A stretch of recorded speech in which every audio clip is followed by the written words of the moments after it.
क्षत्रिय सूद वैश्य बनाए गए थे, उस प्रथा को आज भी लोग चलाना चाहते हैं, लेकिन ये गलत है, इसको नहीं होना चाहिए। नहीं, कौन चाह रहा है? भाई चलाना जो बाप के बहुत सारी सरकार हैं जो ऐसा कर रही हैं। ब्राह्मण क्षत्रिय वैश्य शूद्र में कौन इस चीज को अभी भी स्थापित रखना चाह रहा है? और उनको ये लगता था कि कोई जान न जाए कि अम्बेडकर जयंती मनाने तो क्या ये तो समाज की नहीं है, ये ऐसी भावना थी। मैंने अब इसको महसूस किया। लेकिन आज स्थिति की हम बाद में पहुंचते हैं, बल्कि हमारे मित्र हैं जो तमाम जो विश्वास कि अभी भी कास्ट का सिस्टम बहुत ज़बरदस्त तरीके फिलअप हो रहा है, और जिसके कारण यहाँ के गरीब, दलित, अछूत कहे जाने वाले लोगों को न्याय नहीं मिल पा रहा है। ये बहुत गंभीर बात है, और इस बात को हमारी महामहिम राष्ट्रपति महोदया भी कह चुकी हैं कि न्यायालय अंधभक्ति न करे, संवैधानिक आदेश करे, जो हम रिलीफ मांगने जाएं उसके आधार पर रिलीफ है। ये बिल्कुल कहीं ना कहीं बहुत बड़ा बदलाव हम सभी लोग महसूस कर रहे हैं, क्योंकि यहाँ पर जो अधिवक्ता गण हैं और जो अधिवक्ता गण लगातार इसमें सभी तरह के अधिवक्ता इसमें भाग लेने का काम कर रहे हैं, सभी लोग सम्मिलित होते हैं। ये बहुत हर्ष का ये प्रोग्राम तीसरा वर्ष है। तीसरी बार है। जी हाँ, 2 साल पहले से इसी अम्बेडकर द्वार जो नाम रखा गया, पहले तोपबाला गेट हुआ करता था। क्या होता था पहले? तोपबाला गेट के नाम से ये कानपुर का मुख्य चौराहा है, मुख्य गेट है। तो कचहरी का कानपुर का ये बहुत ही प्रसिद्ध चौराहा है। नमस्कार, स्वागत करता हूँ आपका कबीर न्यूज में। मैं हूँ जितेंद्र कमल। मैं हूँ कचहरी कानपुर में।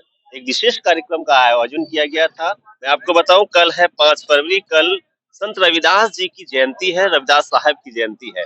उसी के उपलक्ष्य में अधिवक्ताओं के द्वारा यह कानपुर कचहरी में संत रविदास जी की जयंती का जन्मोत्सव पूर्व संध्या पे ही मनाया गया है। कहा यह जा रहा है कि ज्यादातर जितने भी महापुरुषों की जयंतियां यहाँ पर इस प्रांगण में अगर मनाई जाती हैं तो पूर्व संध्या में ही वो मनाई जाती हैं। देखिए मेरे पीछे आप देख सकते हैं, यहाँ पे इन सभी लोगों के पीछे संत गुरु रविदास जी की जय हो, मन चंगा तो कठौती में गंगा, ये उस दौर में बोला गया था। ये वाक्य उस दौर में बोला गया था, बात उस दौर में बोली गई थी जब अध्यात्म एकदम मुगल काल में, उस समय के दौर का वाक्य है, उस समय ये बोला गया था। और आज के दौर पे बोला गया था तो बहुत बड़ा प्ले आ गया होता मेरे ख्याल से।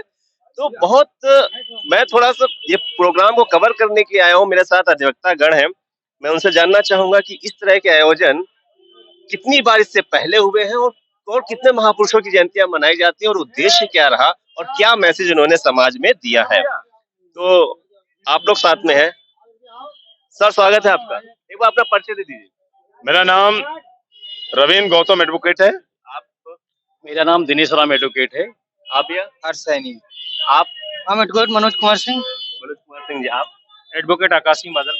आप? संतोष कुमार दीवान एडवोकेट। आप? वीरेंद्र चौधरी एडवोकेट। मेरा नाम मोहम्मद मोइन है। देखिए, ये संख्या अभी कम है, लेकिन जो बताया गया है कि प्रोग्राम बहुत ही विशाल और भव्य हुआ था। कम से कम 1000 से प्लस लोग उसमें शामिल हुए थे। तो मैं जानना चाह रहा हूँ कि अधिवक्ताओं ने रविदास साहब की जयंती का प्रोग्राम मनाना कब से शुरू किया है? ये प्रोग्राम तीसरा वर्ष है। तीसरी बार है। जी हाँ, 2 साल पहले से इसी अम्बेडकर द्वार जो नाम रखा गया, पहले तोपबाला गेट हुआ करता था। क्या होता था पहले? तोपबाला गेट के नाम से ये कानपुर का मुख्य चौराहा है, मुख्य गेट है। तो कचहरी का कानपुर का ये बहुत ही प्रसिद्ध चौराहा है, इसको तोपबाला गेट कहा जाता था। लेकिन बाबा साहब डॉक्टर अम्बेडकर द्वार बनने के बाद ये अम्बेडकर द्वार के नाम से फेमस है। और इसी जगह पे 2 साल पहले भी सदगुरु रविदास जयंती की व्यवस्था की गई थी। 2 साल से लगातार ये तीसरा कार्यक्रम है। आप भी इसमें शामिल हुए हैं? ठीक है। मतलब बियॉन्ड टू, मतलब ये कहा जाता था कि इससे पहले जो जातियों में बंधे हुए महापुरुष थे, अब वो निकल रहे हैं बाहर। ये बिल्कुल कहीं ना कहीं बहुत बड़ा बदलाव हम सभी लोग महसूस कर रहे हैं, क्योंकि यहाँ पर जो अधिवक्ता गण हैं और जो अधिवक्ता गण लगातार इसमें सभी तरह के अधिवक्ता इसमें भाग लेने का काम कर रहे हैं, सभी लोग सम्मिलित होते हैं। ये बहुत हर्ष का विषय है, और हम लोगों के लिए बहुत खुशी की बात है कि जितने भी हम लोगों के जो भी महान लोग हैं, सबकी जयंती यहाँ पर बड़े हर्षोल्लास के साथ विगत 2 वर्षों से लगातार मनाई जा रही है, और हम सभी लोग उनको लाख लाख साधुवाद देते हैं। मेरे साथ सैनी साहब जी हैं। आपसे जानना चाहेंगे कि रविदास जी वर्तमान में कितने प्रासंगिक हैं आपके?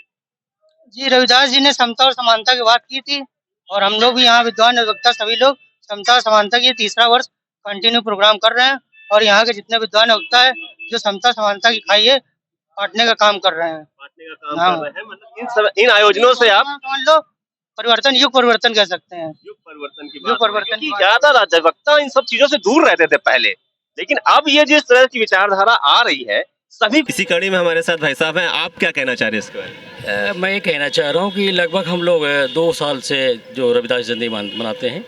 ये जो है डॉक्टर भीमराव अम्बेडकर द्वार है, जो पहले तोप वाले गेट के नाम से जाना जाता था। लेकिन हमारे सहयोगी जैसे आकाश बादल जी हैं, रविंद्र गौतम जी हैं, ये लोग बड़ा मेहनत करते हैं। चौधरी साहब हैं, संतोष दीवान जी हैं, तो इन लोगों का बड़ा सहयोग रहता है। मैं तो इन लोगों को धन्यवाद देना चाहता हूँ कि ये लोग जो है कार्यक्रम करते रहते हैं और हम लोग तो केवल कहीं टाइम निकाल के आ जाते हैं, लेकिन ये है कि बड़ा अच्छा लगता है। और हमको ये सबसे अच्छा लग रहा है कि किसी समय हम जब 20 वर्ष पहले आए थे तो कोई कार्यक्रम हम लोग करते थे, उसमें ये लगता था कि जैसे अम्बेडकर जयंती हम मनाने गए तो वहाँ ये लगता था कि लोग कुछ छिप के आया करते थे और उनको ये लगता था कि कोई जान न जाए कि अम्बेडकर जयंती मनाने तो क्या ये तो समाज की नहीं है, ये ऐसी भावना थी। मैंने इसको महसूस किया। लेकिन आज स्थिति कि हम बाद में पहुंचते हैं, बल्कि हमारे मित्र हैं जो तमाम जो विश्वास नहीं करते थे वो आते हैं और उसमें सम्मिलित होते हैं, अच्छा लगता है। तो वास्तव में कहीं ना कहीं चरितार्थ होता कि जो संत रविदास जी ने आज के 500-600 वर्ष पहले कहा था कि मन चंगा तो कटौती में गंगा, या जो उन्होंने समानता की बात कही थी, क्योंकि उस समय या आज भी देखा जाए किया था उन्होंने बड़ी बहुत कटाक्ष किया। इतना उन्होंने कटाक्ष किया था कि अगर आज हम कटाक्ष करते तो बड़ा तकलीफ हो जाएगी। हो सकता है कि चल रहा है, मैं न बोल पाऊँ, लेकिन उस समय कटाक्ष था। ये सही है कि 2 दूनी 4 ही होता है, 6 नहीं होता, 2 दूनी 4 होता है, 2 दूनी 5 नहीं होता है। तो उन्होंने कहा था, आज भी इस बात को हमें कहने की ज़रूरत है। हम नहीं कहेंगे तो हम आगे नहीं बढ़ सकते। ये बात सही है कि समानता के लिए जो हम इस देश में हैं, तो ये सही बात को सही बात कहना जरूरी है, क्योंकि अगर जब तक हम कहेंगे नहीं तब तक हमारे अंदर बदलाव नहीं आएगा। और ये अच्छी बात है कि हमारे मित्र जो हैं हमेशा कार्यक्रम करते हैं। मैं इन लोगों का हमेशा सद्वाद कहता रहता हूँ। मैं तो कहता हूँ यार मैं बड़ा बिजी रहता हूँ और मैं कहीं आप लोगों को सम्मिलित नहीं हो पाता हूँ, फिर भी जहाँ को मैं आ जाया करूँगा। और तो उसमें 3 बार लगभग 2-3 बार आया फिर चला गया। तो यह है, तो मैं सबसे पहले इन भाई रविंद्र जी को, आकाश बादल जी को, संतोष दीवान जी को, आपके नवीन कुरेल जी जो तमाम मित्र हैं, उनको मैं इसकी तरफ से धन्यवाद देता हूँ। ये एक पूर्व संध्या में जो कार्यक्रम किया बड़ा अच्छा लगा और लगभग 1-1.5 हज़ार से ज़्यादा लोग थे और लगभग इसमें कोई पदाधिकारी से लेकर सभी सम्मानित लोग, सामाजिक कार्यकर्ता तमाम लोग आए। उनके लिए उनको भी मैं धन्यवाद देता हूँ। इसी के साथ मैं जय भीम कहता हूँ। ठीक है, और भी लोग हमारे साथ जुड़ रहे हैं। आपका नाम क्या? भगवत दास एडवोकेट। भगवत दास, आप भी शामिल थे इस प्रोग्राम में? जी हाँ थे।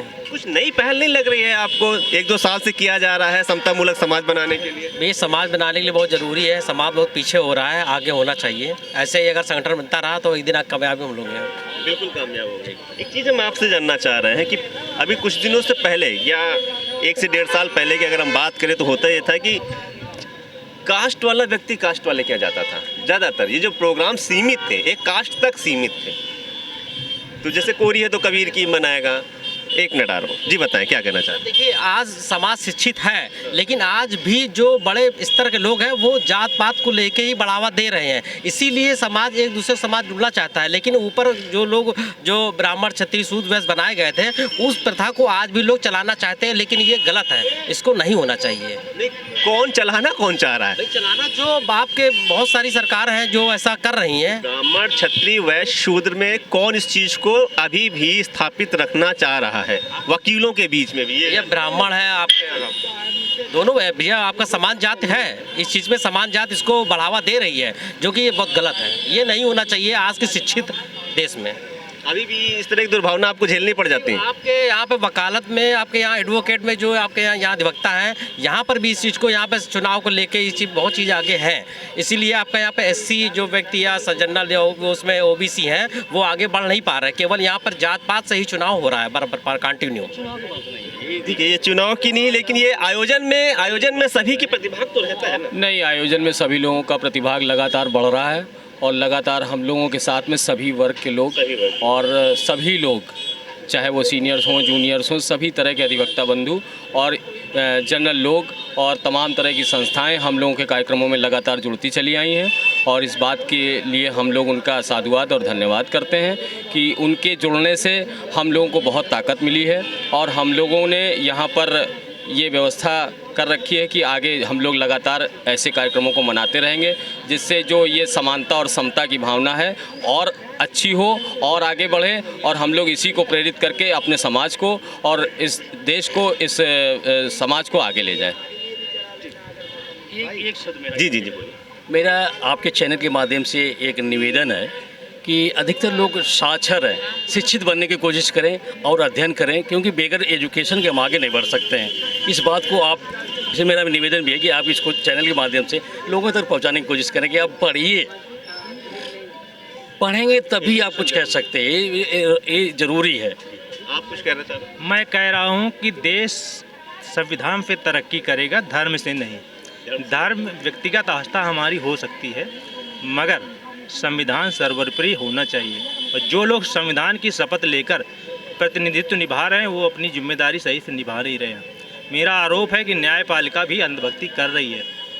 इस समय आप काला कोट पहन के उसी के प्रांगण में खड़े होके आप उसी पे प्रश्न कर रहे हैं। दावे के साथ कह रहा हूँ कि अगर न्यायपालिका में सुधार आ जाए तो ये जो बातें उड़ रही हैं ये अपने आप समाप्त हो सकती हैं और भाईचारा कायम हो सकता है। तो आप सीधे सीधे प्रश्न उठा रहे हैं उसके ऊपर, तो मैं एक चीज़ आप पे ऐड करना चाह रहा हूँ कि ये जो न्याय मिल रहा है जाति देख के मिल रहा है या उच्च और नीच देख के, गरीब देख के मिल रहा है, अमीर गरीब? ये लोगों को हम अधिवक्ता होने के बावजूद भी कह रहे हैं कि अभी भी कास्ट का सिस्टम बहुत ज़बरदस्त तरीके फिलअप हो रहा है और जिसके कारण यहाँ के गरीब, दलित, अछूत कहे जाने वाले लोगों को न्याय नहीं मिल पा रहा है। ये बहुत गंभीर बात है और इस बात को हमारी महामहिम राष्ट्रपति महोदया भी कह चुकी हैं कि न्यायालय अंधभक्ति न करे, संवैधानिक आदेश करे, जो हम रिलीफ मांगने जाएं उसके आधार पर रिलीफ न्यायालय दे। देखिए कहीं ना कहीं गंभीर प्रश्न उठ रहे हैं। देखिए यहाँ पे धीरे धीरे वकील सभी लोग आते गए, विचार मिलते चले गए और ठीक, और ऐसे काफ़ी बातें समझ में आई हम लोगों को। हर लोगों के, हर धर्म के लोग यहाँ पे थे, तो बने रहे हम लोग एक साथ। ऐसे और लोगों से जोड़ता रहूँगा, उनसे बात करता रहूँगा, मुद्दे आप तक लाता रहूँगा। नमस्ते।